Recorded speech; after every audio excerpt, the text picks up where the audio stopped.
చనిపోయిన వ్యక్తి బతకడం సాధ్యమా? స్వర్గం అనేది ఉందా? పురాణాల్లో వినడం, పుస్తకాల్లో చదవడం, సినిమాల్లో చూడడం తప్ప మాకేం తెలియదంటారా? చనిపోయినట్లు నిర్ధారించిన తర్వాత ప్రాణాలతో తిరిగొచ్చిందంటే నమ్ముతారా? ఆశ్చర్యంగా ఉందా? ఇది ఎక్కడ జరిగింది? అసలు చనిపోయిన మహిళ ఎలా బతికింది?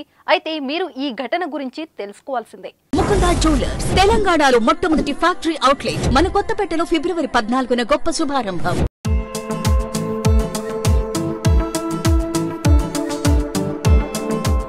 చనిపోయిన ఓ మహిళ బతికింది. అదేంటి, చనిపోయిన వారు బతకడం ఏంటి? ఇది ఏమైనా ప్రాంక్ అనుకుంటున్నారా? అదేం కాదు, నిజంగానే జరిగిన ఓ యథార్థ ఘటన. అనారోగ్యం కారణంగా ఓ మహిళ చనిపోయింది. అయితే చనిపోయిన మహిళకు అంత్యక్రియలు కూడా నిర్వహించేందుకు కుటుంబ సభ్యులు సిద్ధమయ్యారు. అయితే ఆమె కళ్ళు తెరిచి చూడటం ప్రస్తుతం సంచలనంగా మారింది. దహన సంస్కారాలు చేసే సమయంలో కళ్ళు తెరిచి ఒక్కసారిగా లేచిన మహిళను చూసి కుటుంబ సభ్యులు, గ్రామస్తులు, వచ్చిన వారంతా ఆశ్చర్యపోయారు. ఇంతకీ ఈ ఘటన ఎక్కడ జరిగిందో ఇప్పుడు చూద్దాం. భూమి మీద నూకలు ఉంటే ఎలాంటి ప్రమాదం జరిగినా బతికి బట్టకడతారు అనే సామెతను మనం తరచూ వింటూనే ఉంటాం. అచ్చం అలాంటి సంఘటనే తాజాగా బీహార్లో వెలుగు చూసింది.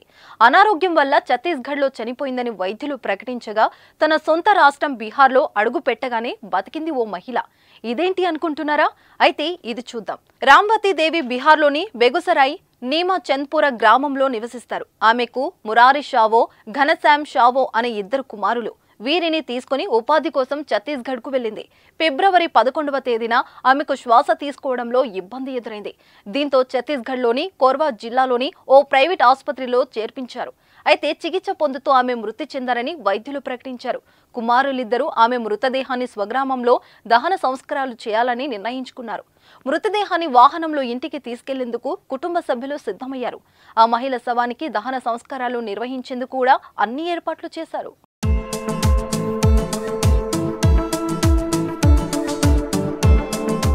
ఫిబ్రవరి 12న ఒక ప్రైవేట్ వాహనంలో ఆమె మృతదేహాన్ని బెగుసరాయ్కు తీసుకొచ్చారు. ఈ ప్రయాణంలోనే ఎవరు ఊహించని అద్భుతం జరిగింది. 18 గంటలకు పైగా ప్రయాణం తర్వాత బీహార్లోని ఔరంగాబాద్కు చేరుకున్నప్పుడు ఒక్కసారిగా ఆమె స్పృహలోకి వచ్చింది. రాంవతి దేవి ఇలా తిరిగి ప్రాణం పోసుకోవడంతో కుటుంబ సభ్యులు భయభ్రాంతులకు గురై ఒక్కసారిగా హడలెత్తిపోయారు. ఒకచోట రోడ్డు పక్కనే వాహనం ఆపేసి అందరూ దిగేశారు. ఆ తర్వాత ధైర్యం తెచ్చుకొని ఆమెను పరిశీలించగా సజీవంగానే ఉందని గుర్తించారు. అప్పుడందరూ ఊపిరి పీల్చుకొని రాంవతిని బెగుసరాయిలోని సదర్ ఆసుపత్రికి తరలించారు. ప్రస్తుతం ఆమె వెంటిలేటర్ పై ఉంచారు. రాంవతిని రోడ్డు మార్గంలో తీసుకొస్తున్నప్పుడు వాహనం కుదుపులు సిపిఆర్ గా పనిచేసి ఉంటాయని, దాంతో ఆమె స్పృహలోకి వచ్చిందని వైద్యులు తెలిపారు.